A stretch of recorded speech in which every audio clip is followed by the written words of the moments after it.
বিসমিল্লাহির রহমানির রহিম। আসসালামু আলাইকুম রহমতুল্লাহি আবরাকাতুহু।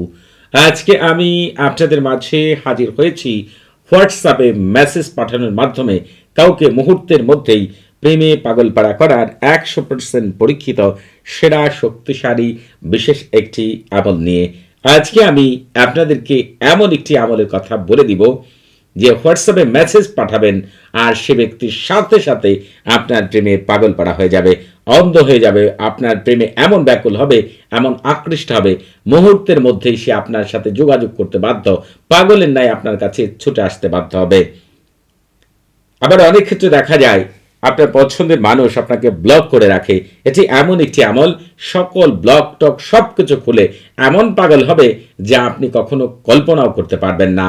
এই আমল থেকে আপনার পছন্দের ছেলে, পছন্দের মেয়ে, আপনার স্বামী অথবা আপনার স্ত্রী অথবা অন্য পছন্দের যে কোনো ব্যক্তি, আগে আপনার সাথে কারো সম্পর্ক ছিল, এখন নেই, সম্পর্ক থাকলেও ভালো যাচ্ছে না, এমন সকল ব্যক্তির জন্যই এই আমলটিকে করতে পারবেন। এই আমলটি আমি যেভাবে বলবো সেইভাবেই করার চেষ্টা করবেন।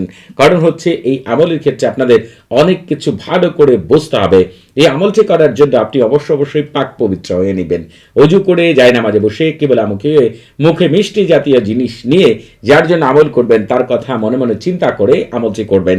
তবে অনেক ক্ষেত্রে দেখা যায় এগুলো অনেকের ক্ষেত্রে অসুবিধার কারণ হয়, সেই ক্ষেত্রে এগুলো ছাড়াও আপনি আমলটিকে করতে পারবেন।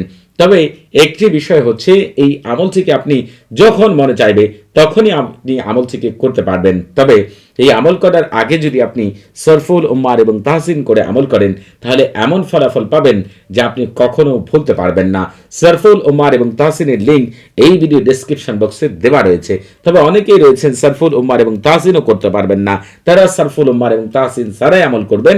তবে যদি সম্ভব হয় তাহলে অবশ্যই সরফুল উম্মার এবং তাহসিন করেই আমলটি করবেন। আপনি যেটি করবেন এই আমলটি করার জন্য আপনাকে যেটি করতে হবে, আগেই বলেছি, আমলটি করার জন্য অবশ্যই আপনাকে পরিপূর্ণ আমি কি বলছি সেটা বুঝতে হবে।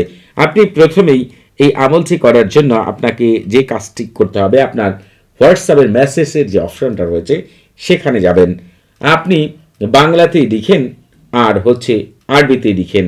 আপনি লিখবেন মারহাবান, তারপর হচ্ছে তার নাম। অর্থাৎ আপনি এখানে ধরেন আরবিতে লিখলে এখানে প্রথম আপনার হচ্ছে মারহাবান লিখতে হবে, আরবিতে লিখেন আর বাংলাতে লিখেন। এরপরে হচ্ছে তার নাম লিখতে হবে। তবে বাংলায় লিখতে গেলে এখানে মারহাবান লিখতে হবে, তারপরে তার নাম লিখতে হবে। এরপর আপনাকে যেটি করতে হবে, দ্বিতীয় লাইনে চলে যাবেন। দ্বিতীয় লাইনে গিয়ে আপনি লিখবেন, যদি বাংলাতে লিখেন তাহলে বলবেন উত্তর দিতে আর দেরি বা বিলম্ব করো না। আপনি এই কথাটুকু লিখবেন। তবে যদি আপনি আরবি লিখতে পারেন তাহলে লিখবেন লা তাতাখির ফি রাদ্দিল ওয়াল মাজিই, তারপর হচ্ছে 3টি প্রশ্নবোধক চিহ্ন দিবেন। আরবিতে এই কথাটি লিখেন আর বাংলাতেই লিখেন উত্তর দিতে আর দেরি করো না, তারপর 3টি প্রশ্নবোধক চিহ্ন দিয়ে আপনাকে যেটি করতে হবে তৃতীয় লাইনে যেতে হবে। তৃতীয় লাইনে গিয়ে লিখবেন, যদি আরবি লিখতে পারেন, আরবি কিবোর্ড থাকে, 4টি আলিফ দিবেন, তারপরে হা। আর যদি হচ্ছে আপনি আরবি লিখতে না পারেন, বাংলাতে আলিফ আলিফ আলিফ আলিফ তারপরে হা, এইভাবে আপনি হচ্ছে লিখে ফেলবেন। লিখে ফেলার পরে আপনি এই মেসেজটিকে যার জন্য আমল করেছেন তার কাছে পাঠিয়ে দিবেন।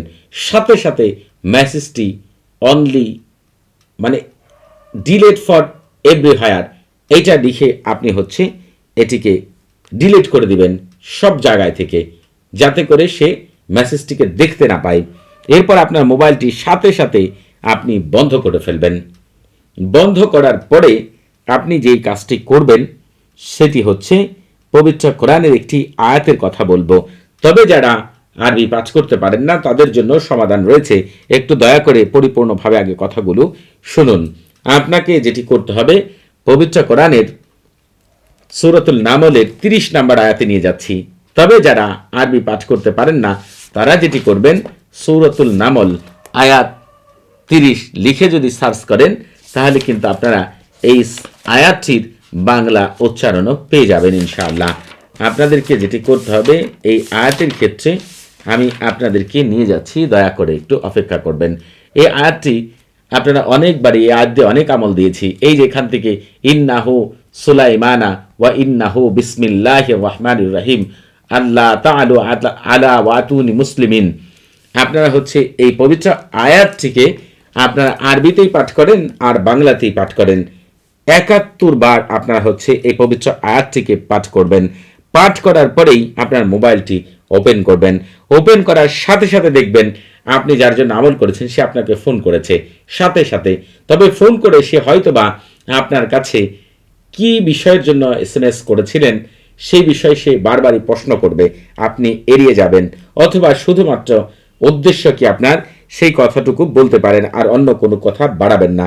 তারপরে হচ্ছে তার সাথে নিয়মিত কথা বলে যান। তবে এই আমল করার আগে আপনারা অবশ্যই আমার কাছ থেকে এই জাহাজত নিয়ে আমল করবেন। আপনাদের বুঝতে কোনো প্রকার সমস্যা হলে, কোনো কিছু জানার থাকলে, কোনো কিছু বোঝার থাকলে প্রতি শুক্রবার এবং শনিবার সকাল 9টা থেকে রাত 11টা পর্যন্ত এই নাম্বারে কথা বলতে পারবেন। তবে নামাজের সময় নাম্বারটি বন্ধ থাকবে, সেদিকে খেয়াল রাখবেন। সবাই ভালো থাকবেন। আসসালামু আলাইকুম ওয়া রাহমাতুল্লাহি ওয়া বারাকাতুহু।